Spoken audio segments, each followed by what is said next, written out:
That was one big flare. We had to close pipe rams,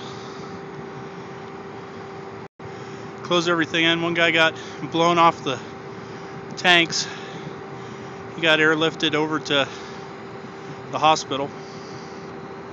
They're just bleeding it off right now. That is one big flare.